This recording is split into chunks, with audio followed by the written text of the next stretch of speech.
Good evening, folks. And Jesus, I sounded like Sean Erskine there. Good evening, folks. Welcome to the horror. No, welcome to the Trash Picture Show tonight. We're going to be discussing kids' TV shows and movies that contributed to childhood trauma. And my guests tonight are my gorgeous girlfriend, Jen Mitchell, Hello. and the fantastic Wabanashi, Yay. and also the fullest trench coat, and Yay. a friend of Wabi's, Barrow, who is currently he's away at the moment, but hopefully he'll be back in a bit. But I digress. Yeah. We are going to be talking about stuff we watched growing up that kind of fucked us up in the head, and how I think, particularly kids who grew up in the 80s, there was a lot of shit out there that was like, what the fuck? Jen, do you want to give a quick rundown on like the kind of kids, the kind of attitude filmmakers and animators and parents and kids in general of the 80s had back then that's kind of like dissipated nowadays? Well, to borrow a phrase, it was the best of times and the worst of times. Like the time we all grew up in, in the 80s and 90s. We watched, like, these were family films, but they were. I think some of these films would not fly today. They would not be able to get away with what they did. So in a way, we were lucky, but in other ways, maybe we shouldn't have seen some of this stuff when we were that kids. But it also made us who we were. So it's kind of a mixed bag. It's a giveth and taketh kind of thing. But I for one I for one am glad though to be a part of it. Like, I guess it's everyone else. I'll let everyone else talk about how they feel, but I think it made us who we were, and I don't think there's not going to be another generation like ours that came from the way we came from. Of course, any generation can say that, but I think 80s and 90s babies have a unique perspective on the world that later generations don't. So, yeah. Sadie, what's your thoughts growing up? Like, what do you think? What was the stuff that was coming out? Do you think it was right to show kids that stuff, or do you think we're just made of sterner stuff than kids these days, or what's your general consensus on it? I mean, honestly, the stuff that I think I shouldn't have seen as early as I did was because I, like, snuck out into the living room late at night. Like, when I was 5 and I watched it with my cousin, and after we got done, we were like, we shouldn't have watched this. We should have listened to our parents. Like, But, like, pretty much everything that I'm glad I got to see Puppet Master when I was really young. Like, yeah. I don't know. I was always, like, that morbidly curious, weird kid, though. Like, I wasn't scared of the stuff, so... Like we've talked about before, it always depends on the kid, but I don't know. I feel like it definitely made me a more interesting person. I agree. Do you think there was anything though that was made specifically for kids that you look back and go, what the fuck? Why the fuck would you show that to a child? Sometimes I go back and watch the old cartoons and stuff, and like, I've never had a judgment with like Looney Tunes and the violence or any of that, but like even some of the shit that I watched my sisters watching growing up, where I'm like, this is a kid's show? Like Ren and Stimpy, I remember watching that, and then my mom coming in and me being like, oh, I'm gonna get in trouble for watching this, and my mom just being like, oh, it's a Nickelodeon show, like whatever, it seems fine to me.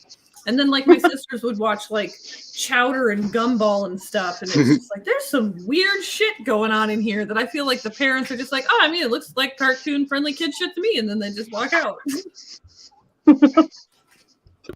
I love Ren and Stimpy. Oh, sorry, Jen, go on. Oh, I just was saying I loved Ren and Stimpy as a kid. That was, like, a favorite show of mine. Trench, what about you growing up? Because you're a bit younger than us. Was there anything growing up that you look back on now and wonder, how the fuck did this ever make it to kids' television? Well, there's a lot of like stuff that was on Cartoon Network and something on Nickelodeon that I love. I still enjoy, but there was some weird stuff, and actually I remember there was this show, Totally Spies, I watched as a kid on WB for Kids or For Kids, whatever they were calling it at the time. And that show has been outed as a fetish show because there was a lot of weird shit that would happen on that show. And yeah, I don't know, there was definitely some weird shit like Mr. Meaty and shows like that you don't know like why were kids watching this. But they Oh did. yeah, apparently Totally Spies was taken off the air because a spat between 10 to 12-year-old boys were masturbating to the actual cartoon show. It was like, what the hell? It's in the title, Mr. Meaty. They did warn us. They did. Well, I guess you've got like these kind of chicks going around in skin tight suits, like fucking fighting robots that'll tie them up and shit. You know, lads are, you know, they're discovering their kinks. You know, so maybe I don't know, Trench. What do you reckon? Do you think it would done more harm than good? I don't know. It was just weird. That was a weird show looking back at it. It was a thing that exists. But was there anything that kind of scared you or fucked you up in the head because you watched it as a kid and you were like, oh Jesus, this is crazy. Like, I don't know, essentially fucked me up in the head. Well, probably a lot of things did. I know there was definitely some things on Mr. Meaty. There was a Parasite episode where people were eating parasites and there was a giant worm and they were using a fishing hook to fish the worm out of the dude's stomach. It was a thing. And the worm was strangling people. That sounds cool. Yeah, it's pretty interesting looking back at it. That Mr. Meaty was a very interesting show. Was there anything that kind of depressed you or scared you or like traumatized you? Like I think myself and Jen would agree. The ending of Dinosaurs, Disney's Dinosaurs, that was fucking traumatic. Oh yeah. What do you reckon, Jen?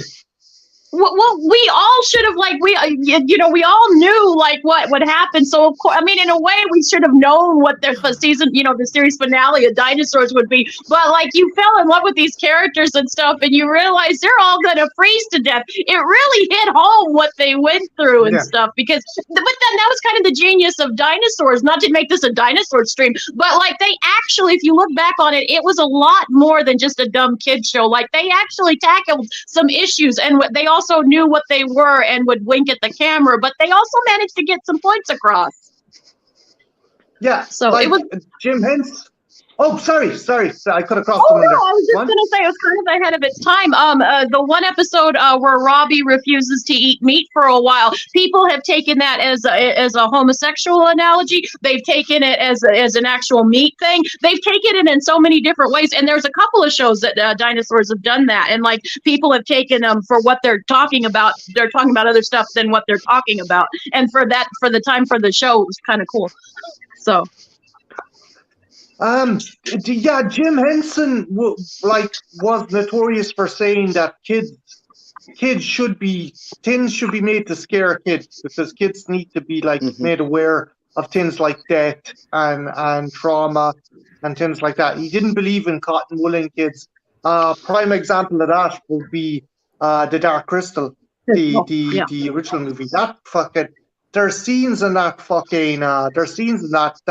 movie that's like out of a Tool music video. There's one scene in particular where a podling has its life force drained out of it and it's just turning into like this decrepit kind of like a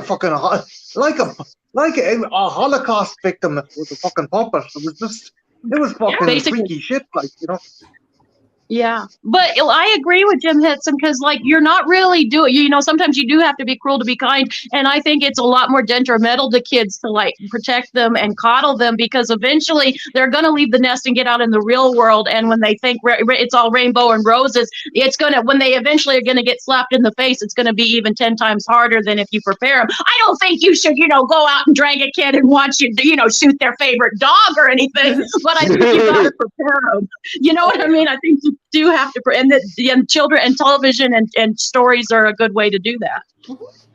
I'm going to pose a question to both Jen, yourself, and Wabi, because you're both moms.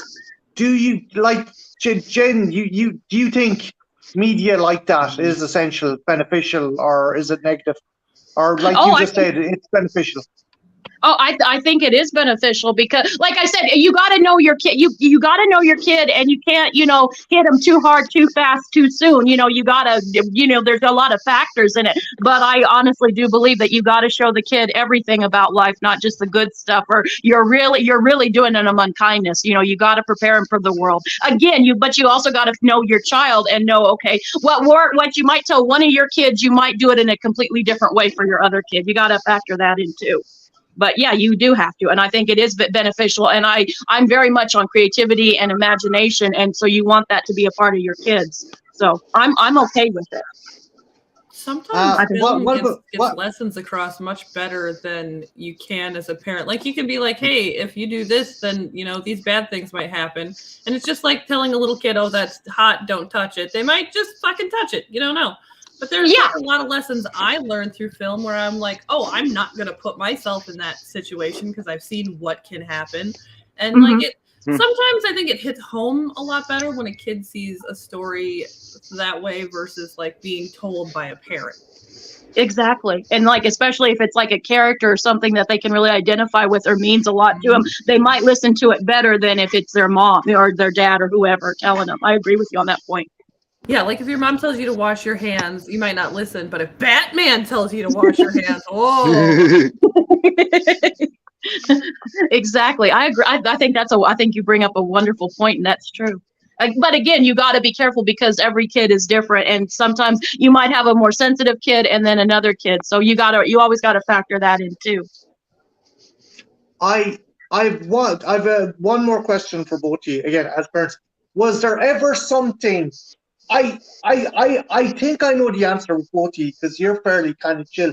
But was there ever anything that you encountered that you were like, this shouldn't be shown to fucking kids. This is too fucking harsh, or this is too scary, or this is too fucked up. Jen, was there anything that you had to draw the line with that was aimed at kids that you thought was incredibly inappropriate? Not for my own kids and stuff. And again, you have to kind of know what your kids are like. With my older son, Christian, he loved, Hammer horror and stuff, and it didn't bother him. So I let him. And Jake, I had to be a little bit more restrictive with some things because he's a different type of kid. For me, the only other medium that I ever found, and strangely enough, I'm a horror person and have always been drawn to horror. But my parents, when I was 4 years old, and like, I get why they wanted to show me this, but I think they should have waited a few years, was Watership Down, because they didn't realize a 4-year-old didn't understand. Like, and then as I got older, I understood why. But a 4-year-old's not going to get all the other complexities that they're really talking about. To a little kid, why are they doing this to those fucking rabbits? Yeah. That one was kind of like, and I think even if I'd been a little bit older, I think that was the only one where I can remember just watching it and just feeling this really cold, scary, not scary feeling, but just this very horrible feeling, just kind of just your blood running cold and just this very ugly feeling inside. And it's like, you're kind of horrified. For me, that's the one piece of media I'm like, oh God. And again, like, I think I was 4 years old was a little young. Yeah. Well, but what about you, Wobbs? Was there anything that you had to say, okay, this ain't right? To show my weird perspective as a parent, the thing I always tried to shy my child away from was most Disney Channel programming because I didn't like it. I didn't like how it seemed to show, oh, what's important in a girl is being pretty and fashionable. And like, yes, they had other messages in there, but like the overall vibe that I got from most Disney Channel shows were like, ick. So I'm like, hey, how about instead of Hannah Montana, we watch like some other thing? And my kid was pretty good about like, oh, well, this is way cooler. So yeah, that's really about it. I was just like, let's just not. I get that. My mom was kind of like that. Like, she didn't outlaw Disney or stuff, but she always made it a point because, like, especially when we were growing up, a lot of the princesses, all it was about getting a guy, you know, getting the prince, getting a husband and stuff like that. And she would always make it a point, you know, Jen, if you, and of course, I was boy crazy, like a shocker to everyone in this thing. I was always boy crazy, and I was kind of not a girly girl, but I was always pretty feminine and stuff. So, like, I didn't see anything wrong with it, but I do credit my mom to go, okay, but you don't need a guy to do it. You know, sometimes there's going to be some situations where you got to get it out of yourself. And I was like, but Mom, it's romantic. He's got to save me, which I know is a horrible message, but being honest, I was a little kid. But see, you know, you're not one of those adult women that's like, no, I'm a princess and I should be treated like a princess and I'm going to find my prince on a horse. And it's just like, yeah, no, probably not. Yeah, my mom completely, in fact, that was the one thing she did do. She let me have all the Barbies I wanted, but she didn't like me having Kens because she was like, no, of course but G.I. Joe was hotter anyway. Oh, yeah. Yeah. See, I got all sorts of Barbie dolls too, but that's because my mom had 3 older brothers and she had like the original Barbie doll and her brothers would always destroy them. So like I didn't even really have an interest in them. My mom would just buy them for me because she was like, I wanted these when I was a kid, so here you go. And I was like, okay, cool, whatever. Exactly. Living vicariously through you. Oh yeah, it's definitely a thing. We've all done it. For sure. Trenchy, first kind of, has there ever been a cartoon or a kid show to make you cry? Like a few, like I do remember Solomon Grundy's death in Justice League was pretty. That was a pretty big one because it's like you wouldn't expect for them to make that character's death sad, but they write it so well. And like there were certain shows like Superman kind of did it too with Bizarro, you know, getting the puppy, and you've seen Bizarro as a villain so long, but like they show you that he's a human too. He's a clone, you know, of Superman, and he didn't get to have the life Superman has because he'll always feel lesser, and he just wants a connection. And I find it interesting that they can do that with these villain characters that, you know, look monstrous, but they show you the human side and make you feel. I remember that episode. That was you're dead right. That was a very empathetic episode with Shiara. Was it Shiara that was kind of like talking to him as he was dying? Yeah, she's like he's like, well, I get my reward, and she's like, Grundy, I don't. And then she stops, and then she's like, you will, because she realizes I may not believe in that, but he does, and it's better to comfort him than to, like, you know. And then there's a sad part where he gets brought back to life and she has to, like, kill him, essentially, again. And it got dark. There was some dark episodes on both Justice League cartoons. I saw Ben brought up the Fry's dog who was waiting outside the pizza parlor. Everybody. If you don't get got at that moment, you might be a sociopath. Exactly. Yeah. Not might be. I think you are. Jen, was there any moment in a kids show, cartoon, or TV series that made you kind of bawl or sad?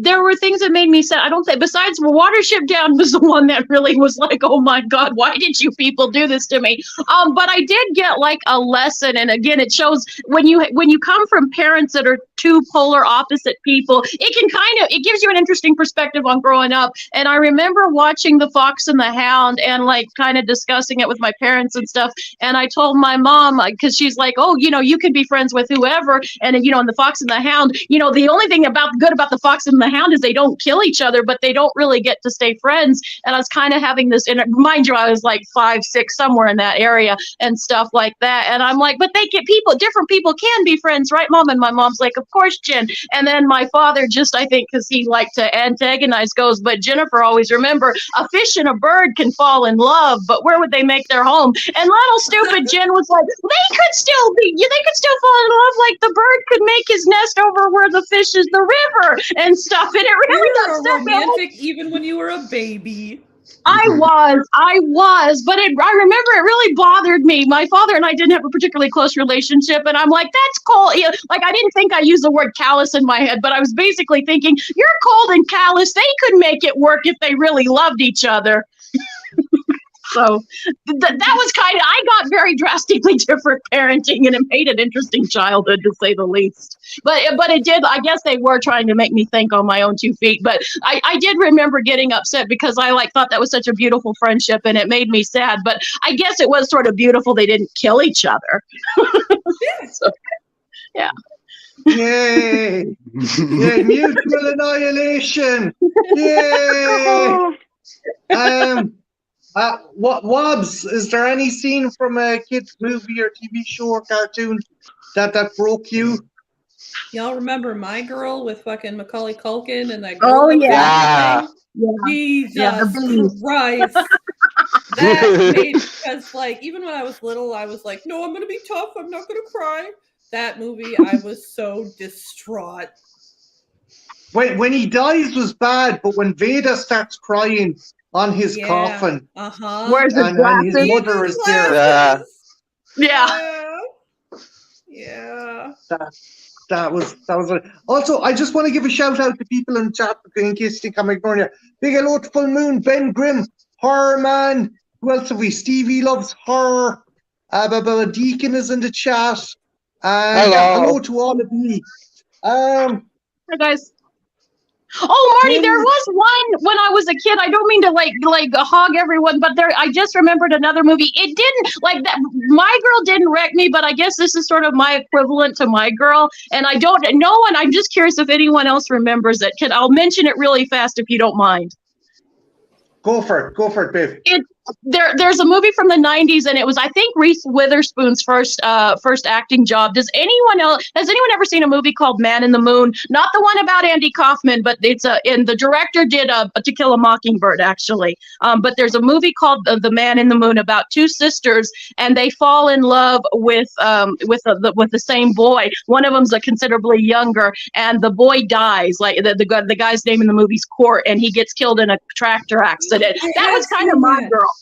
Yeah. I was like, wait, I'm remembering a tractor accident, and then you said it, and I was like, oh, I watched that with my grandma. Yeah, I love that. Was kind of My Girl. That was my girl moment. I was like, no, not Court. Yeah, that one was kind of my girl moment. But no one ever seems to remember that movie for some reason. But I have that movie very fondly. I had forgotten about that. Did he get run over, or was it a bit of tractor equipment that killed him? He was riding on top of the tractor, and then he was reaching over to get his hat, like he had a hat on a branch, and he leaned over too far and he fell off, and the tractor, it doesn't show it, it's not particularly gory or anything, but you can see everybody's reactions and stuff, and it's handled very well. It was the same director who did To Kill a Mockingbird. Sam Waterstein's in it. Jen, I can guarantee my father's reaction to that scene. For a lad reaching over, my dad be like, "Fucking idiot! He deserved it." My mom did too. My mom did too. One film that broke me was the first film I ever saw in the cinema, and my brother and sister were trying to calm me down. I watched the whole thing. They did calm me down. I got to watch all it. When Littlefoot's mother dies, everyone says Bambi or Simba. Or no, when Littlefoot's mother dies, that fucking broke me. That dinosaurs, great. I love dinosaurs so much to even fuck with me emotionally, and that's what that movie did. That is a hard thing. That one's hard to do. And what's the scene in fucking Neverending Story when the With the horse? horse. Yeah, I got Oh. everybody. Yeah. It's a good metaphor because they're literally the never-ending sadness. It's a good thing for depression and stuff, but and they do it as slow as possible. I think that's what makes the scene so impactful. Is that they don't do it quick. I mean, you're there. It's like, for fuck's sake, let's just get on Yeah. with this. But you just want to get out of it. Like, there's a lot of sad stuff in that movie, like, where he goes up to the rock giant, and the rock giant's like, "I've just given up, and I'm just gonna let the nothing kill me." And then, like, even the scene with the wolf is kind of sad, because he's like, "I don't know why I'm doing this. I just got, it's gonna kill me too, but I gotta do it's kind of, that whole thing's dark, like The Mirror. Never-ending Story was on some deep shit. For Yeah, sure. it really was. For kids. Yeah, but again, back then, like, were we made of sterner stuff, or did directors not give a shit about emotionally scarring children? And like, are we tougher than what's around today? I'm not going to be like, oh, kids today are snowflakes and shit. Like, I don't mean it like that, but I just mean, were we more emotionally galvanized back then because there was so much media that was that grim? It kind of sounds like we all had parents that actually talked to us about this shit, though, which I think can be the big difference in being exposed to it. Yeah, I think so too. I think it does. I think it's a cliche answer, but really, it does matter. Like how you raise your kids, it really does matter. It's and stuff, and it's important to talk about them. And some stuff you got to figure out on your own, but at the same time, you got to be there and you got to make sure they know you're there. Yeah. I'm going to segue, and I'm going to start with Wabi, because Wabi mentioned something, and I thought that it's actually a great dare I say, branch off topic. Silly stuff that scared you or traumatized you as a child. Wabi, you mentioned Attack of the Killer Tomatoes. Am I right? Yes. Yeah, as soon as you mentioned things that fucked with me as a child, I was like, okay, Never-Ending Story, or fucking Land Before Time, and Attack of the Killer Tomatoes, because my mom let me rent that. I don't even know how old I was, maybe like 9, and it just scared the absolute shit out of me. I went back and watched it years later, and I was like, am I like, what? It's not scary. It's pretty funny. Was there a particular scene that you can remember that just ended up fucking breaking you in that movie? I just ended up having nightmares for like months of being chased by killer tomatoes, and then the fucking cartoon came out, and I was like, this is not okay. I get that. Trust I me, can just mine's see you way having worse. I can see poor Wabi having PTSD using ketchup and stuff. Get it away from me. I honestly do remembering just punching a tomato once and just being like, man, what are you gonna fucking do about it? What? Fuck you. Okay, you can't. Okay, please, Wabi, set the scene. I'm pretty sure I was just outside and there was like the basket of shit, because our neighbors would always bring shit over from their garden, and I was just walking outside, then I'd see the tomato, and like I said, I was like a skinny little 9-year-old, and I just smashed the shit out of the one. I left the rest of them alone, but I just fucking punched the shit out of it. I probably punched it like 20 times with my weak little hands, but yeah, just like, fuck you, tomato. Tomato soup. Yeah. And then I think I blamed it on the dog. Sorry, They I was always away come in there. handy. Hey, Varu, you're back. Dude, we were just discussing stuff. I'm just going to segue back, and we'll continue on with that other thing. But Varu, was there anything as a kid that broke you, traumatized you, made you cry, made you upset, that you watched during a kid, specifically something that was meant for kids, like a kids' TV show or a movie or a cartoon? The Dark Crystal was really creepy because I was telling my grandma had 2 movies, and it was the Dark Crystal and the live-action Ninja Turtles movie, and we kind of just swapped between those 2. But it was mainly just the Gelflings and how almost like uncanny valley it was. They always. Do you remember this? Do you remember the scene with the podling being drained? Yes. It's strapped to a trailer, and then it turns into a Tool music video. And they're like, "What the fuck?" You know what's weird is the Skeksis didn't bother me at all, but it was just I love the Skeksis. I loved them. They were my favorite. I thought the Chamberlain and everything. This is not going to surprise Marty at all. I thought they were so cool. They're kind of cute in a way. Nah. Yeah, like cute, like a vulture. Yeah, I loved them. I fucking love the Skeksis. They made me so happy as a kid. I was like, yay, Team Skeksis. Dude, I didn't even like Ewoks when I was a kid, and they're supposed to be cute. Nah, the Ewoks look like Pomeranians if they had rabies. I thought they had sharp little teeth under there, and they were definitely there like Trixie, and they're gonna eat you. You're dead right. Trenchy, explain Wobby the theory about the helmets. Oh, What? About the Ewoks. Whoa, like everyone thinks the Ewoks are cute. Yeah.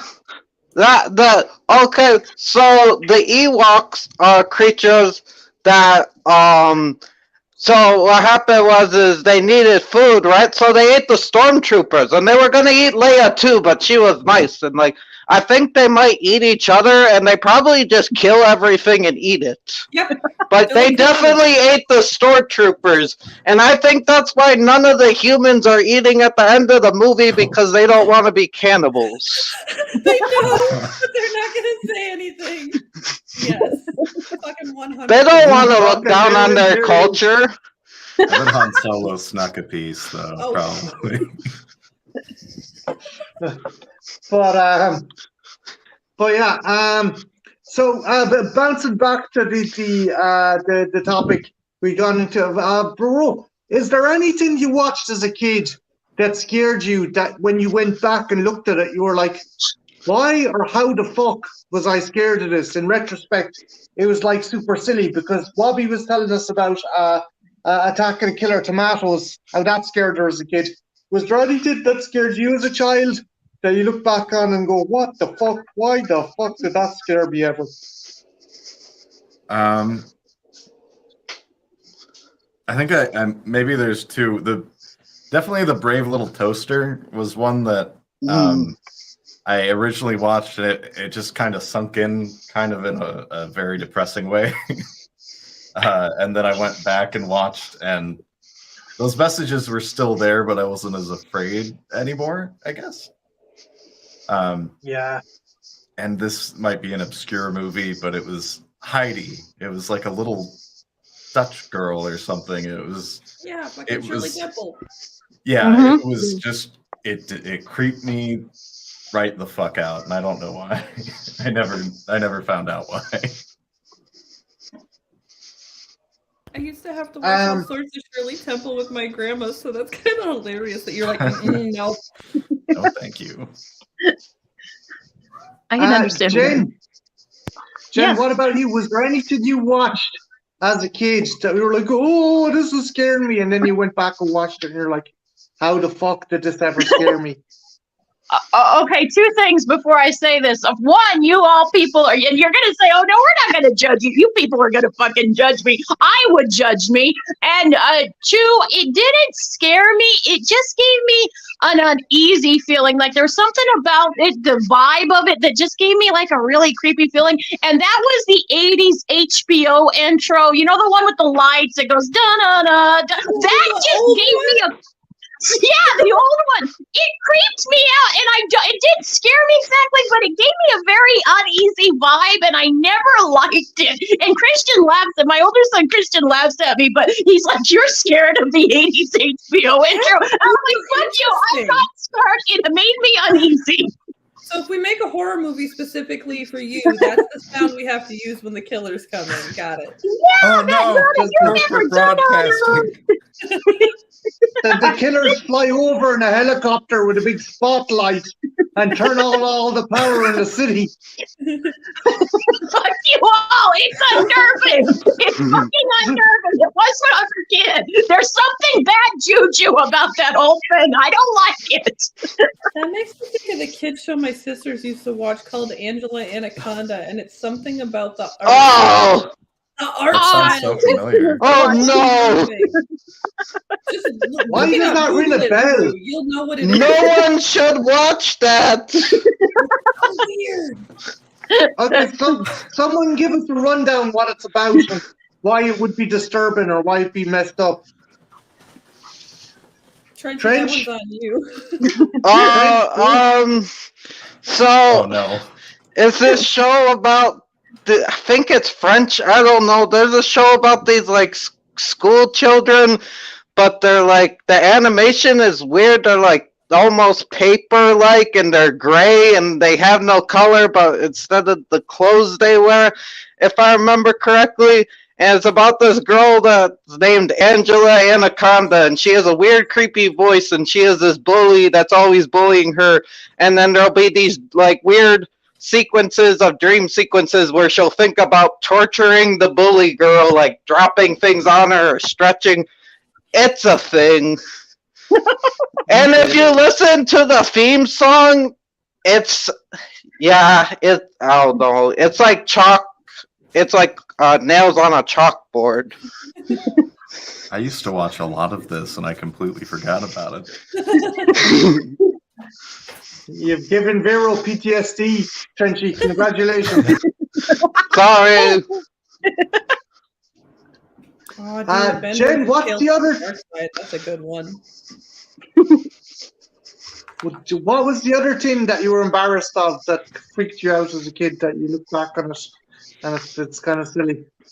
That's the only one I can remember. Like I said, that fucking HBO intro it was a bad vibe, man. It was a bad fucking vibe. Everyone laughs. You go back and watch that. It has a very, I don't know, there's something wrong and creepy and vile about that thing.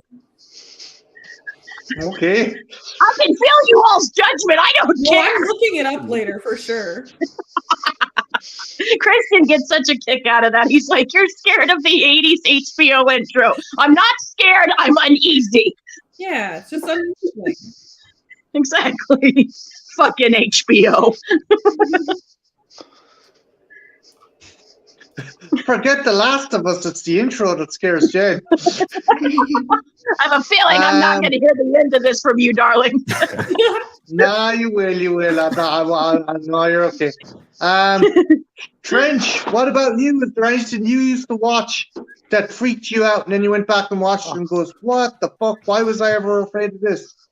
I remember one big one that really messed with us for weeks, and this is kind of silly because we were at my grandpa's house and we accidentally ordered a movie, and my grandpa was like, oh, well, you gotta watch the whole thing now because you ordered it.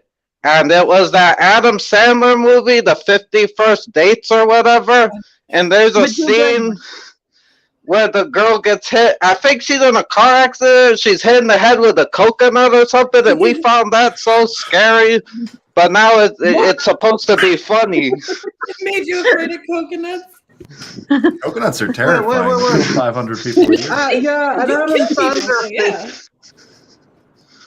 Valid. Jesus Christ. I'm trying to think, is there anything I watched? Probably it's a horror. It was the first kind of proper horror movie I watched on TV, and I got Jen and Christian to review it, and it's really aged badly. It's called Dance of the Dwarves, and it's about Peter Fonda goes into the jungle with Deborah Raskin to find a lost tribe, and it turns out to be they're pygmy lizard people. And this budget, I remember it scared the shit out of me as a kid. And then you watch it and you realize these people had $10 for a budget, and that was probably spent on catering. It's it's embarrassing to think that movie scare. There's a big jump scare at the end where Deborah Rapkin goes back to get like a candy bar, and this hand comes out of the bag, and I'm like, it's just like, oh, that was so scary as a kid. Then I watch it. How does a fully grown creature fit into a backpack? Like, his hand comes shooting out of the backpack, and you're like, wait, that doesn't make any sense. See, now you know to question everything, and back then you were just like, ah! I'm not going to school, Mom. You gotta go to school. Fine, I'm not taking my bag. Dude, I'm leaving my bag here. The refrigerator in the Ghostbusters movie for like a solid fucking month or two. I was afraid of opening the refrigerator because I remember when the refrigerator was like fucking haunted or whatever, and I was like, oh hell no. Oh, you know what? It's like in It when he appears in the bathroom and the drain. Yes. I was so afraid of urinals my entire life after that. But no. Is there any other kind of scenes from movies or stuff that hooked you up growing up, guys? Open forum. Anyone can bring anything up if they want. Halloween. Halloween H2O, I think it was. I watched when I was about 3 or 4. Oh jeez. I just remember when he picks the nurse up and pins her on the wall, and there's like a big screw that sticks out of her. It's stuck with me forever.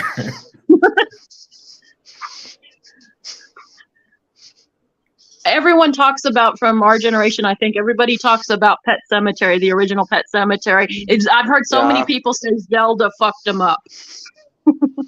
It was nightmare fuel. Or Gage dying in the road. Those are like the two scenes. But it's usually Zelda, what I've always heard people saying is the most nightmare. I thought it was cool, especially when I found out that the actor, the person playing was actually a guy instead of a girl, because Mary Lambert wanted something off about the whole thing. And I thought that was genius. But it never scared me. But I've heard a lot of people that really that scene fucked them up. The kid getting hit didn't fuck me up because I lived next to a road, and I was kind of like, even at a young age, it was like, well, that's why you don't do that, stupid. Like, but the whole thing, because I was like, oh, wouldn't that be cool if my pet died and I could just bury them somewhere? Because like I knew that there was Native American shit around me at a young age. So I was like, hey. And then when everything goes sideways, I'm just like, no. It'll work the next time. Yeah, you just gotta love it more when it comes out, This time will be different. Yeah. She just died a little while ago. Yeah. I'm trying to think if there's anything. Do you think also kind of the segueing more into your kind of wheelhouse, do you think execs realize as well that kids watch horror movies, and that's why a lot of mainstream studio horror movies are so fucking watered down now? Maybe, like, I think they know that kids. I remember when not Freddy versus Jason, the one everyone hates, the Nightmare on Elm Street, not Dream, I'm ashamed I cannot think of it. The 3D one. I remember it was all when everyone came out, it was all the. Thank you. Yes, Demon Sperm. Yes, everyone, all the kids came out with the 3D glasses and stuff, and it was all kids that were watching them. So they know that it is and stuff. But I think some people, it's just watered down like that. That's the kind of horror they want. Like there's even people in the horror community that don't want the super intense, extreme stuff. So I think they think it's more universal if it's a little watered down. Like they'll sell more tickets that way. That's exactly what it is. I think it's to put asses in seats. Yeah. I do get that. I get that, but one in comparison to going back to what I was saying, in comparison to like us growing up there was toys, there were action figures for 18 plus movies like Aliens and Predator and RoboCop and Terminator. So studios knew that we were watching them. But do you think they're trying to cater more to the parents? They're like, well, it's not going to be as scary, and we won't have people bitching and giving out, and we can market it better, as he pointed out. or do you think is it a generational thing, or what do you reckon? I think money is money, no matter what generation you're in. If they think they're going to make money, they'll cater to whatever they'll say or do whatever they think is going to sell the most tickets or sell the most toys. And I think that's something that's been around forever. I really do. But the toys were cool, and kids are going to see it. You either have parents that will be okay with it and cool, or kids will sneak away. Somehow you always find a way, and that was back in our day, and now you find a way to see the stuff you're not supposed to see. Oh yeah. Yeah. It seems like a lot of the the horror that's geared towards the younger generation has mainly jump scares or just that like sharp, quick thrill again and again throughout the film. So it's kind of, I think, what kind of horror a lot of younger kids are used to through video games and the movies that they're given. And then when you show them something terrifying, it's like, well, there's something more interesting than just a quick thrill. That's a good point. Yeah. I'm trying to think. Hey, Dice is in the chat. Hi, Dice. Hello. Trying to think, is there any other things like fucking blown up that kind of fucked with people or left people with kind of Did y'all ever watch Milo and Otis? Oh my God! I haven't thought about Milo and Otis forever. Oh my God! That's hard to rewatch. It's like And then if you know, do you know the behind the scenes stuff on that movie? It makes the movie even worse. I was gonna say, didn't they replace a lot of the animals? Like they died. Yeah, it was awful. Like I don't know how they broke the cat's arm. Yeah. Wait, what? That's sad. Yeah. For one. Okay, someone explain to me, because I have no idea what this show is. It was a kids movie about a cat and a dog, and they have like an adventure, kind of like Homeward Bound, those kind of movies. And it's a really sweet movie. God, since you brought it up, I haven't thought about it in like 20 years probably and stuff. And it's a real sweet movie, and you think, oh, that's so nice. And then like 5 or 10 years after the movie came out, you're like, oh, all these cats, and I think even some of the dogs died. It's horrible. Well, rewatching it too, there's a scene where the cat's in the box or whatever, and there's a bear trying to eat the cat in the box, and and it's like you can tell, no, this is real. This bear's, really? There's people there to control it, but. Yeah, that's a real bear and a real cat. And the cat doesn't know this is for a movie. The cat thinks it's about to die. Yeah, this is like a Man Behind the Sun shit, to put it in context. This is like Man Behind the Sun shit. I think it was the Japanese or the Chinese that made the movie. It was, you're right. So, there was no, if you look at the credits, there was no animals were harmed in the making of this, or RSPCA was on site, or... I think that was before anybody gave a shit. Yeah. When did it come out? The late 80s or early 90s, wasn't it? Somewhere in that area? I don't know. I just remember watching it as a kid. It's a real... Yeah. I remember. God, I haven't thought of it forever. Dude, also that old animated Lord of the Rings, that was me too. Yeah. Because it was like a bad acid trip. Like I enjoy it, but it and Robbie, anything by Ralph Bashki. I love the bard shit in it though. The dude singing the whole time. That's pretty fun. But yeah, Gollum's extra fucking Gollum in that one. Oh yeah. I used to watch that on repeat when I was a kid. Secret of Nim too.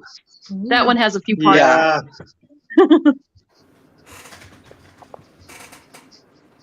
But, oh yeah. Oh, I'm still on Milo and Otis. Like that kind of triggered me. Well, that reminds me, it still kind of goes on for Snow Buddies. A lot of the dogs got diseases. They brought up all these puppies to the Antarctic or whatever, and they got diseases, and some of them died, but they just kept replacing the sick ones to film the movie, and it was the area that was making them sick. It was a whole, and they tried to cover it up, but it came out now, I think. Oh, Thank God Volvo was animated, so we didn't have any of that shit. Yeah. yeah. Yeah. There was a video game of Milo and it was in 1986. A tie-in game, the original Japanese version of the film. The game was released as a Japanese exclusive on Famicom. Okay. No. Wait a minute, wasn't Dudley Moore the narrator? Yeah. Yes! No, he wasn't the narrator. He was the voice. He was the voice, yeah. Oh, wait, yeah, no, he was the narrator. All the characters were voiced by Shingi Tsugi, Japanese, and Dudley Moore, the English version. Yeah, I remember. Yeah. Oh my God, it's all coming back, much like Celine Dion. It's all coming back to me now. It's weird watching that movie back as an adult because I did a couple of years ago. I rewatched it, and I still got like nostalgia for it. I like it, but it is disturbing, especially the scenes with the bear, because it's not like watching an actor, be with a bear where it's like, oh, I know people are like, here to protect me. The cat doesn't know that. The cat just sees a large animal that looks like it wants to eat them. You're basically just watching a cat be tortured, and once you're aware of that, it's like, well, this is not enjoyable. That and the dog too, like. Oh. Dude, that's how I feel sometimes when I watch Land Before Time and I think about Ducky, or when I watch fucking Poltergeist and I think about that little girl where I'm like, oh man, I wish I didn't know. Fucking. Now, Robbie, didn't the actress who voiced Ducky, and she also voiced Anne Marie in All Dogs Go to Heaven, wasn't she killed by her father? Yep, she was. Sad shit. Fucking hell. Yeah. Dude, and Ducky was like one of my favorite characters when I was little. Aw. And Spike, the Ducky and Spike were my favorite. I like Spike too. Yeah. You guys ever want to eat a tree star? To this day, the other day at work, I found a leaf as big as my face and I kept it. And then one of my coworkers was like, oh my God, that's so cool. Can I keep it? And I was like, you know what? If you want to do something with it, you can. And I was like, this is why I work here. Because any other place where I would have walked into work with a big leaf, like, hey, this is cool, they would have been like, oh man, she's just high again. Like, no, it's a cool fucking leaf, guys. Exactly. Very cool. Try what else? Any commercials, guys, that used to scare you as kids? Oh, the Campbell soup commercial where the kid is a snowman and then he melts. That freaked me the fuck out the first time I saw that. That one Did not expect it. Man, when I was a kid, there were a lot of PSAs about touching power lines. Yeah. Those were pretty scary. Over here in Ireland, because our roads are so shit and the drivers are worse, there was so many traffic things. It's like Marie is about to be murdered by a serial killer, and like all victims of serial killers, she knows her assailant. It's her son, Robert. He didn't buckle his belt, and it was just fucking, honest to God, it was like something Tom Savini worked on. So basically, what happens is the car crashes, and the son's head goes into the back of her head and caves in her skull, and it's like done in slow-mo, and you're like, oh my God, what the fuck? And then there's another one. Amazing in a horror movie, but as an ad, I mean, effective, yes. That's kind of like that one where there's all those kids and the car flips over on them. Oh yeah, that's an Irish one as well. That's an Irish one as well. Sweet Child of Mine is playing, and the kids are out on a fucking lawn.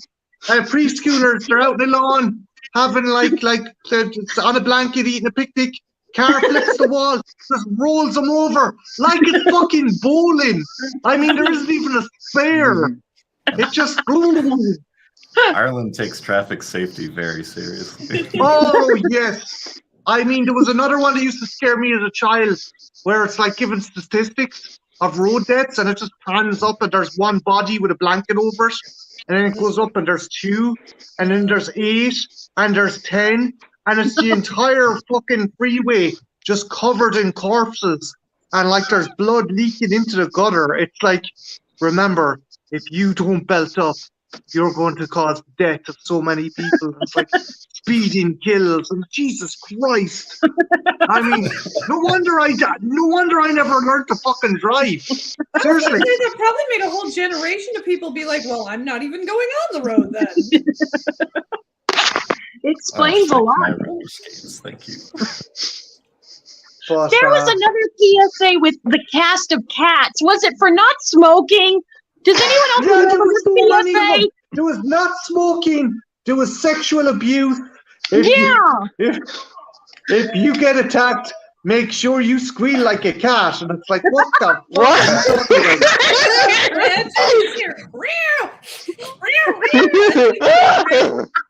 Do you remember the Splode commercials? Oh god, I wouldn't know it if it Open a wasn't can for of you. Splode.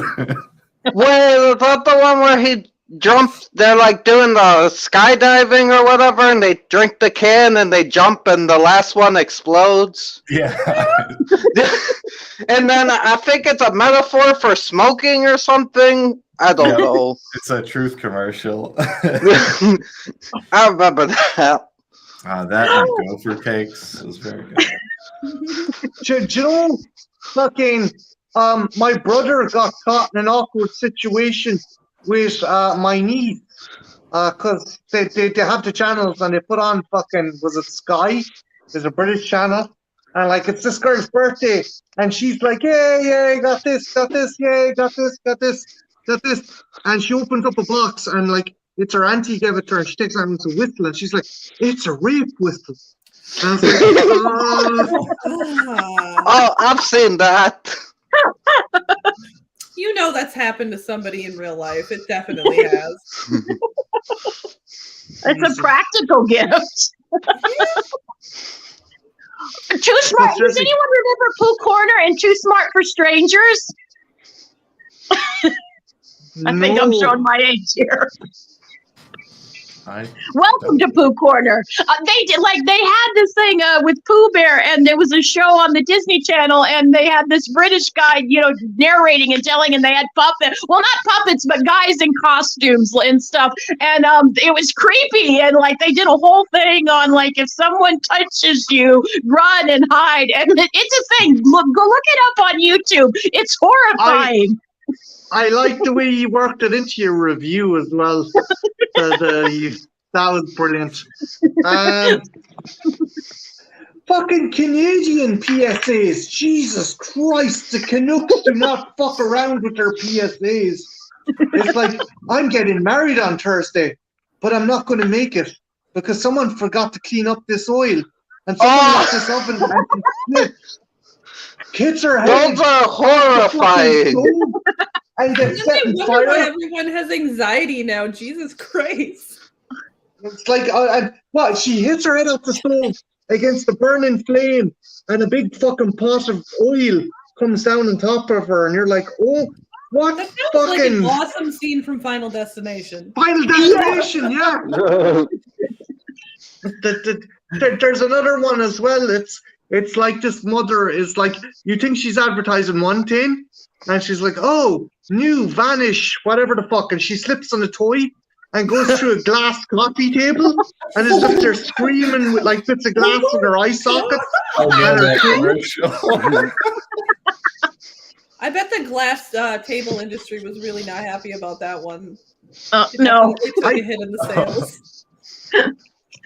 If she had used our product to spray it, then she would have glided off the table easily. Should have used Pledge. And you get the lemon fresh scent. Exactly.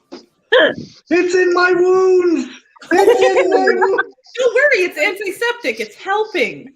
Exactly. Wobby, is there any PSAs or commercials that scared you as a kid, or that are around today that you're like, Jesus, fuck, these are hardcore? No, I think that I always laughed at the ridiculousness because like I started smoking weed before they really started with like all the fucking stupid like the egg in the pan and the I'm melting in the couch and I'm talking to my dog and I was just like, okay, I know that's not weed. I don't know what these kids are smoking, PCP maybe, but like I knew better and it was just like, who the fuck is making these? I learned it by watching you, all right? There was another one like, and I was like, no, I don't agree with that. It was like, I wish I'd taken the shortcut. I wish those guys had beaten me up. I wish I had my legs broken and paralyzed and never made it to that party, so I wouldn't do meth. And you're like, I'll chance the meth. I'll chance the fucking meth, lad. You know. Yeah. I mean, would he still really have learned his lesson per se? He might have healed from all that and still went and done meth anyway. Or Yeah. got addicted to opiates from the broken legs. So What if he had just done more meth after that because he was real sad? And on the plus side, isn't meth the one that makes you super skinny, or am I thinking of, is that heroin? yeah, Am I no, it makes you skinny. It makes you not want yeah, so see, there's a plus. It's not all bad. I mean, it's hard to see a lot earlier. Just as a No. reminder, Jen Mitchell has not been doing the use of any hardcore drugs for any dietary reasons. Just saying hypothetically, you know. And like if you're a woman and you lose all your teeth, it might not be bad anyway. Oh my god, that makes me think about a conversation I've had about prostituting old people zombies because they can't bite you. Okay. Fuck the topic. Right. Robbie, you got to tell us this conversation you had about prostituting old person zombies and how it came about.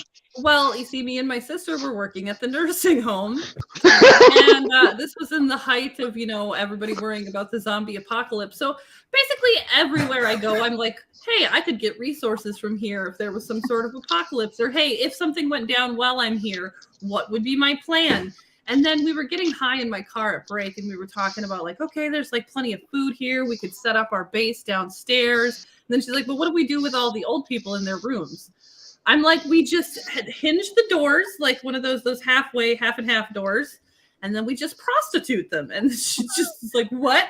I'm like, think about it. Most of them don't have teeth. We just take their teeth away, we put mittens on them, and then fucking have at her, buddy. You know? That's how we survive. And then they're protecting the upstairs for us while we, you know, live downstairs. And because they're elderly, you don't have to worry about them getting knocked up. Exactly.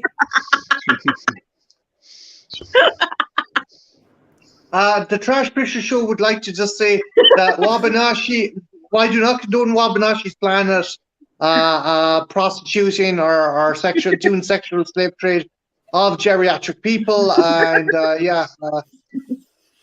As long as you're not a zombie, you're safe. Yeah. And you know, you need to relieve tension somehow. Exactly, I'm doing a human service, Trash. Helping people. God damn it. Desperate Okay, I times call for suppose. desperate measures.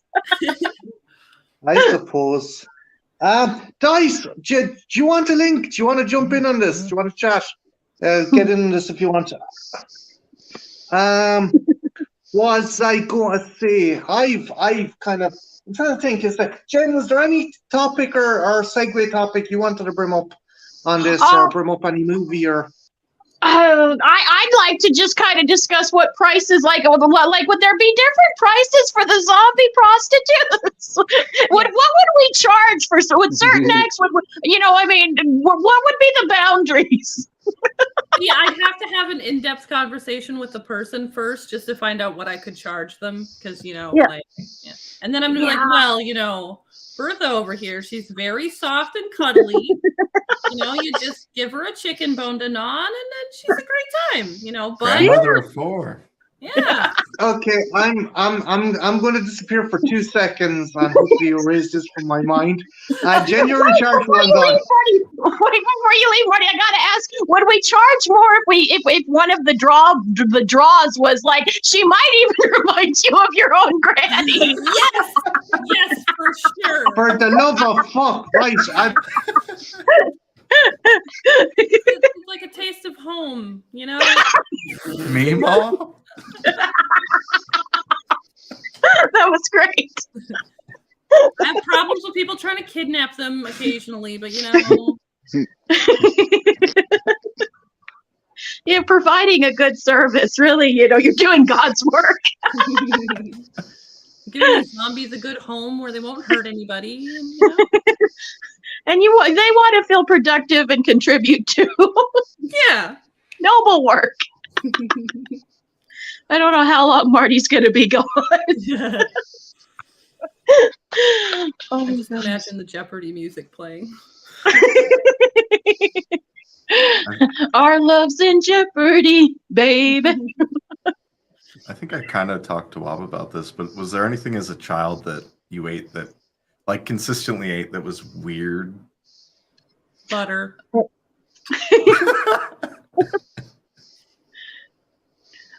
Dorito sandwiches. I never thought it was weird, but all my friends did. They just weren't in the know. I was when I was very young. I used to steal tubes of chapstick and eat those. My cousin Billy used to do that too. And he'd eat glue. He'd put it on himself and peel it off and eat it. I did not eat glue. Did he pretend it was his skin, or was it just? Yeah, he'd be weird about it and peel it off real slowly. I think maybe he's just like eating scabs and he didn't get enough scabs. So then he was like, oh, this is like a scab substitute. I'll make some. Yeah. He was a weird kid. Not like us.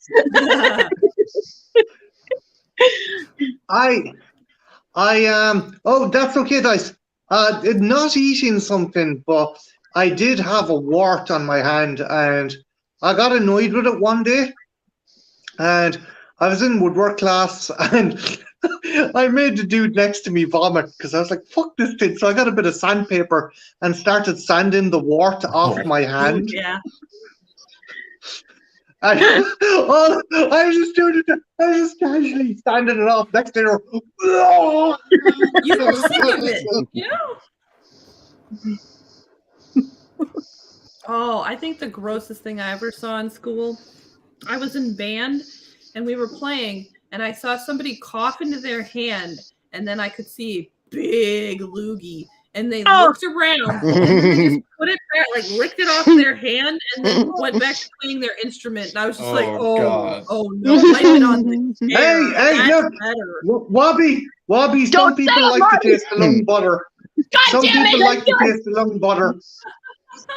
God damn you, Marty! I could like see it shining and I was like 4 chairs away. It was a big one. The nasal caviar, if it's done right, it can be gorgeous. Oh, Yeah. dude, in a movie, I can handle like seeing in a movie, like even like in real life, a little kid pick their nose and eat it. I'm like, whatever, no problem. I saw in a movie, and even knowing it wasn't real, somebody went and picked somebody else's nose and ate it, and I was like, oh, no. If that's a fetish, I don't want any part of that. That is disgusting. And someone watched that and they realized Like, it was a kink they didn't even know. That's like I was also watching a movie once where this girl pissed off this other girl and they were walking past each other in like the grocery store and she just reaches down the front of her pants and gets a bunch of period blood and just wipes it across the other girl's face and I was like, oh, that's a power move. In a lot of the witch communities and stuff, and that's like one of your most precious, fuck babies and stuff. Your period blood is one of your most powerful commodities. Makes You know. sense. Mm-hmm. My friend's brother used to, anytime he washed his hands, he wouldn't dry them, but he would come into the living room and wipe them across her face. Oh, She'd be like, "What was that?" And he'd be like, "Ball sweat." Oh. Oh. Jesus. At least it wasn't. Hey, he could have got you once or twice and you would have just been True. like, oh wow. Might need to wash your hands Trenchy. again. Trenchy, what's the grossest thing you've ever observed someone doing? I'm trying to think. I'm not sure. Like, I've seen people like pick their own boogers and stuff like that, but I'm trying to think of like what's the grossest. I Probably don't know something what it I've is. done. There's certain things I've seen. You can tell which lads are really hardcore country lads when they come out of the toilet after like fucking taking a shit. They smell their hand. They gotta smell their hand. It's like, why? Why? Are you trying to fucking make sure that you got enough fiber? Are you worried? What the fuck? I saw someone like pull gum, like at a restaurant, pull gum from I guess under a table and stick it in their mouths and eat it. Oh, fucking rotten bastard! Yeah, that's bad. Oh, I fucking shoot those cunts. Jesus Christ! Sorry. Caught me looking at him, and I didn't know if I should just like try to pretend I didn't see it. So that's what I did. But I think they totally knew I caught him. But I just like pretended, and it made it even more awkward. Just fucking. Did they expect the Doublemint twins to turn up or something after they fucking fucking hell. It wasn't that was the early '90s when that happened. I remember we were at a restaurant, and it was a nice restaurant. It wasn't no McDonald's. Okay, Sadie's got me thinking about something, right? Okay, so is it still necrophilia if it's a zombie? I've had this conversation. Definitely, it's still a corpse. I got a better But question. If you have but it's sex with your animated. clone, is it masturbation? Huh? That's a deep one. Is it necrophilia or is it necromantic? Both. Jen loves that movie. She thinks it's the most romantic film there is. Next to Flowers in the It's Attic. also very romantic.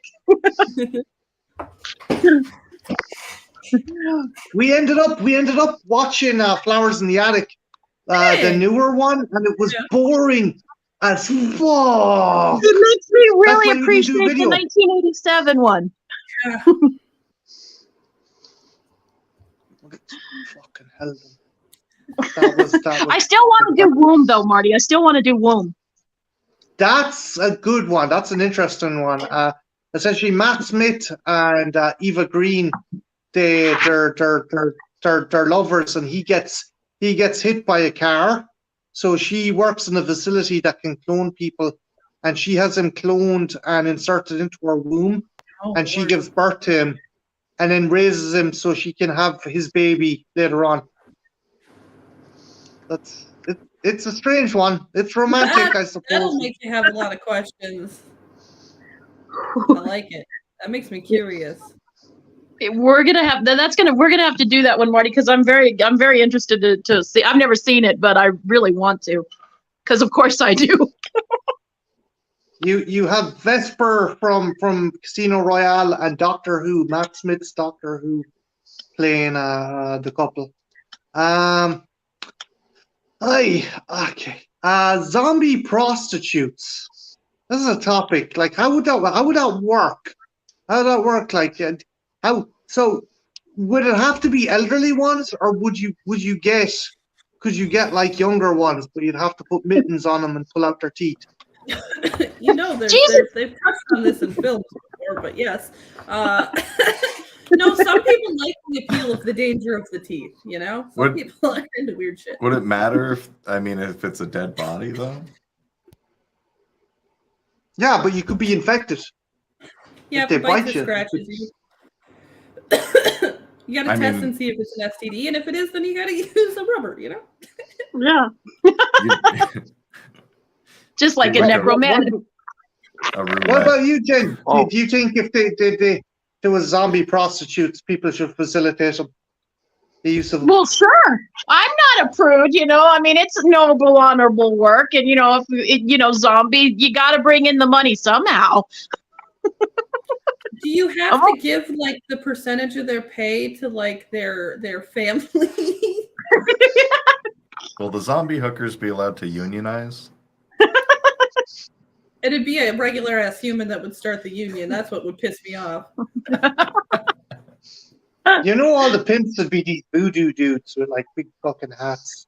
That'd be kind of neat. They do have good heads. Well, what's that movie Tony Todd's in with Crowley? Christ, I'm forgetting it. He's a big hulking monster man who kills people. He's been in a few of those. Not Tony Todd now. Christ. He's basically this big deformed mutant Hulk who murders people on the bayou. Victor Crowley? Yeah. What's the name of those movies? Victor Crowley. Hatchet. Sure? No, Hatchet. Yeah. Yeah, Hatchet. I was saying it takes a minute to process, but eventually I get there. What else was I going to say? Wobbs, would you watch a horror movie based on Winnie the Pooh? I'm God. definitely gonna check it out. As a friend, I'd say pass on it. I've heard It's not worth the time. No, it's not. Yeah. It's not. And like, if you're thinking it's so bad, it's good. No, they Not take even. it Aw. seriously. They take it. They make it seriously. Like they don't do anything with comedy. Some people like the animation at the very beginning, but that's about it. They take it super seriously. Okay, maybe I'll watch the animation in the beginning and then skip it because yeah.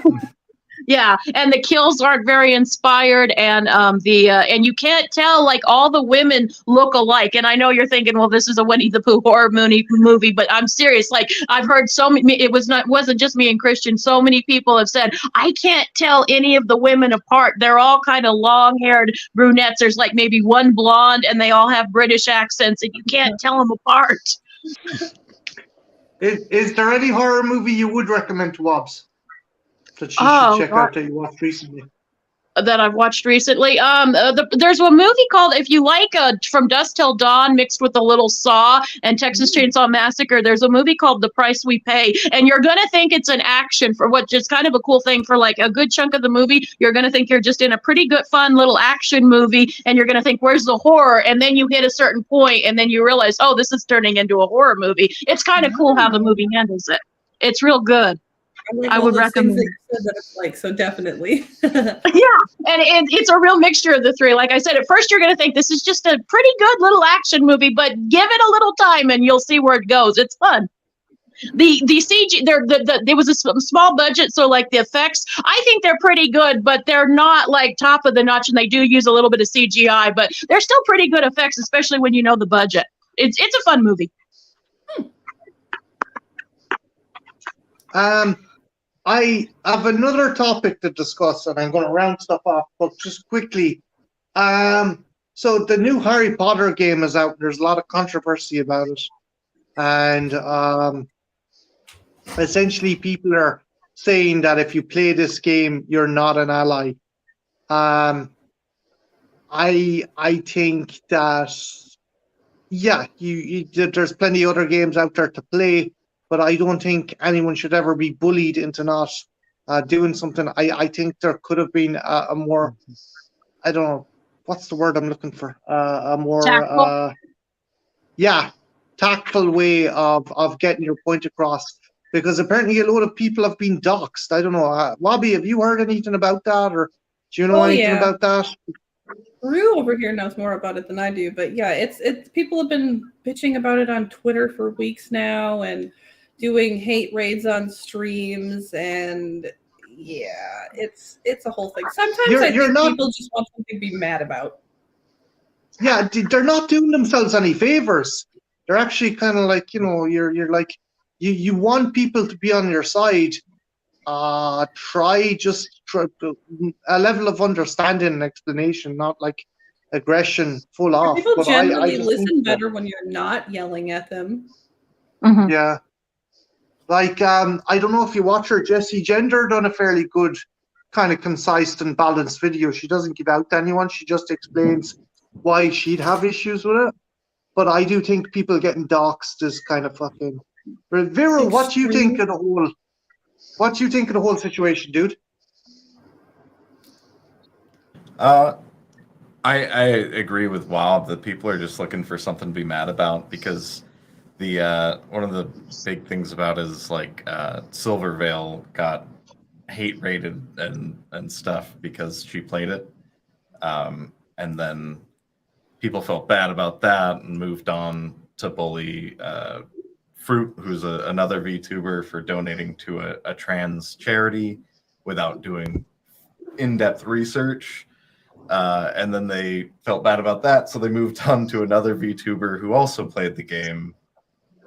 And these people don't have any issues with like with anybody in the LGBTQ. Like it's just kind of a strange dealing in absolute sort of thing where you're either boycotting the game or you're not an ally. But I think you can be both, and I don't think you should be bullied.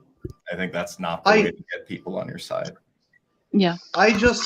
I would be interested to see if any of these people were like, I'd go into their movie collection. Well, have you the new Batman movie? Have you this, that? Have you anything by Warner Brothers? Because if you feel so strongly about this, why are you getting Warner Brothers products? Why are you so like, why is this thing bad, but this other stuff is okay? It's kind of like, or like clothing brands that do like sweatshops, or fucking technology that does sweatshops. Yeah. Yeah, I mean, iPhones. A lot of these people giving out are like using iPhones and stuff, and a lot of Apple products are made via fucking basic slave labor wage. So like, Yeah. Well, even if we're just talking like movies, everybody owns a Harvey Weinstein movie that he's connected to. It's impossible not to. Yeah. It's impossible. Well, look at you and me, Marty. We've talked a lot about Nazi exploitation, and even though I'm German, neither one of us are Nazis. But we do discuss films like that. So it's kind of the same argument, But we don't support that. No, we don't. Jesus Christ, we don't. Nazis are the best bad guys ever. Nobody's ever going to stand up for them, and if they do, it's like, shut up. We can fucking kill all the Nazis we want. It's strange. Yeah, you can beat the shit out of a Nazi and never feel bad. Like you say, you don't support them. I think that's obvious. It should be. But you're just having a discussion about it, which should be acceptable. I think that should be rewarded, and people should have more discussions, especially if they don't agree on certain topics. Yeah. Like this. Go for it, Trench. Go on. I was gonna say there's so many, for better lack of words, problematic people that are involved in the entertainment industry. It's gonna be impossible to avoid them, and you're gonna fall in love with some of their work, and it might change your life. But that's why I kind of separate the art from the artist, because I still like Harry Potter. I'm not a fan of J.K. Rowling, but I like Harry Potter. I know James Franco did some bad stuff, but I still like the Spider-Man movies. Dude, I love Marilyn Manson's music, but I don't want to support him anymore. I just think both sides are like a lot of sides of both. Sides. It's so easy just to go to hate first without talking things out. I think if people talk things out more, you would come to more of an understanding. But everybody wants to jump to hate and think it's the right way, and jump to, oh, you're wrong, I'm right. But in the end of the day, it's more gray than that.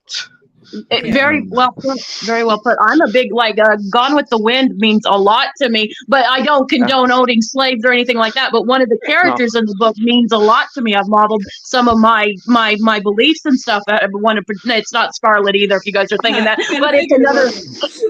Melanie, actually, Melanie was a character that when I first read her, it means something to me. And when I'm really low, sometimes I'll just kind of retreat in that book. I don't agree with the ideas, and especially when you find out some of the things with Margaret Mitchell. There was some problems there, but it doesn't change the fact that the story means something to me. But it doesn't mean I agree with all the ideas in that book or the person that wrote it. Like Trinity said, it's very complicated. Or Roman Polanski, for a horror fan. There's some movies that we love. I do think that PC culture, while necessary, is going beyond the pale, because when I was growing up, guys, I suffered severely from dyslexia, and two types of books helped me. One was when I was very young, I read the Goosebumps books, and the second one, when I was even younger, was Roald Dahl's books. Roald Dahl's books are being altered now, posthumously. The Witches has been altered. George's Marvelous Medicine has been altered. The Twits are being altered. Matilda has been altered. Yeah. Well, it's crazy because I learned Charlie and the Chocolate Factory has been altered before this because I guess originally Charlie was supposed to be black, but I guess the people in charge didn't want that, so they changed it. And then I think like the Oompa Loompas were African pygmies at some point, but they changed that as well after one of the editions was released. So they've been doing that to Ronald Dahl's works for a while.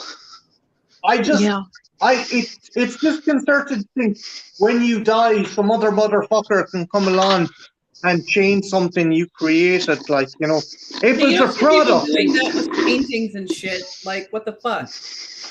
Yeah. What was it like? The original Sixteen Chapel, the painting over the nudity on some of the mosaics and stuff. That was insane.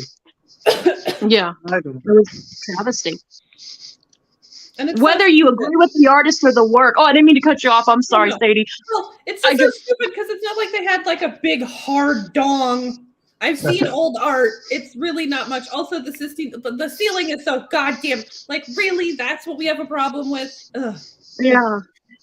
With everything else going on in this world, that's where we're, getting up in arms. People are dying in movie theaters and, supermarkets and stuff. But no, never mind that now. There's a penis on my ceiling and I don't like it.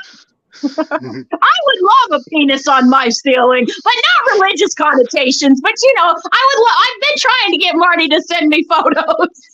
I'm gonna make you special fan blades now. That'd be awesome. Just floppy dicks. Just. And then it won't hurt so bad if you walk by and hit your head, Yeah. Well, I love giving it. I mean, sorry. Freddie, flip their gun.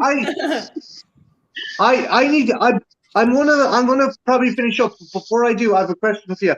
I always keep these streams light and I always keep them kind of fun and bouncy and stuff, but I'm thinking maybe in the near future, do you think it would be a good idea to have a stream discussing separating the art from the artist, or do you think it'll be a fucking shit show? What do you think? I think it'd be fun. It's definitely worth having a conversation about. I will end up cracking jokes because that's what I do when things. Oh no, I have no problem with that.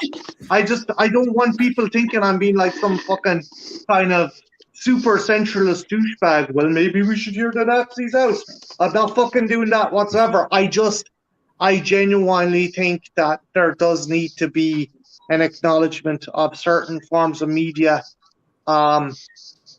don't need to be censored or shouldn't be censored, or it's okay to like something even if like fucking the person who did it was like, as Trenchy said, Harvey Weinstein, like Pulp Fiction, class movie made by Harvey Weinstein. There's just we need to realize that there's things that give us joy, forms of media, forms of literature, that while were made by problematic individuals, it doesn't kind of wreck the quality of the material, or it doesn't take away from the quality, or even if the thing had a good message, it doesn't take from that. What do you guys think? Do you think at some stage I should have a separate? Definitely. Yeah, I think it'd be a fascinating discussion.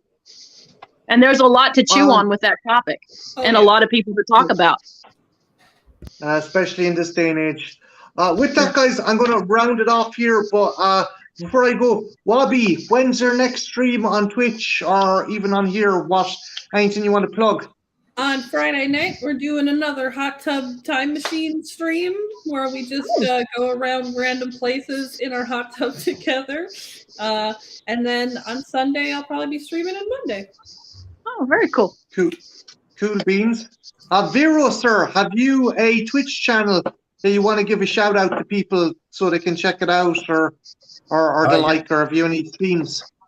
Yeah, I'll be joining Bob for that hot tub stream. And my Twitch is just my name, Varu, but with an extra X because someone else took the first one. Okay. Okay. Very cool. Trench, what about yourself, sir? Have you anything coming up that you want people to check out? Well, I do have 2 videos. I don't know when I'm gonna put them up, but I have a review for flowers I got put up at some point. And I got Sasha sent me a video from an old stream he wants me to upload, so I'll go do that too. But I don't know when I'm gonna upload them. Very Okay, cool. Cool beans. My lady, my gorgeous lady, have you anything that you want to plug before we end it here? You're not gonna say what do I have in my pipeline? No, because it always ends with the same bad joke, bad innuendo. This time for sure, it's gonna be like what should we do with the football? This time for sure. Christian and I just dropped a Winnie the Pooh review. We had a pretty serious discussion about a very silly movie, but it provoked conversation, dialogue, and thoughts. So if you guys have any interest, I'd appreciate a watch time. And well, hopefully there'll be a couple other reviews this week as well. It's hard because Christian's gone, so we're kind of having to. Our schedules have to align, but yeah. So that's about it right now. We've got the Winnie the Pooh review up though. So I have a number of action figure reviews up. I'm also expecting 3 in the mail and an unboxing. Although the Irish postal system seems to be fucking slow as fuck. So goddamn Irish postal system. And then they fucking tell you how much you pay. Then they tell the recipient how much you pay for it because they're fucking big mouth. I mean, who sent you something, darling? you shouldn't have spent that much on postage. I swear to God, I love you, but Jesus, don't. I told you that one gal always comes in that also is from Ireland. She always comes when I am sending something there. And like the stupid postal worker always... Okay, you're so jealous. How come you ain't baiting the shit out of this girl because she's sending me stuff? No, it's not to you. See what happens is she's sending something and like the postal worker behind always writes her price down on your box and like my price goes on. It's that every time. So unprofessional. And with that unadulterated shite from Jen, we're going to end it here. But big thanks to Sadie, Varu, Trenchy, and Jen for stopping by. Big thanks to everyone in the chat: Full Moon, Deacon, Dice, Cara, Trash Stash, Ben Grimm, Horrorman. Who else have we? Stevie Loves Horror. Yeah, big thanks to everyone. And yeah, have a good night, guys. Bye. Step off, Steve.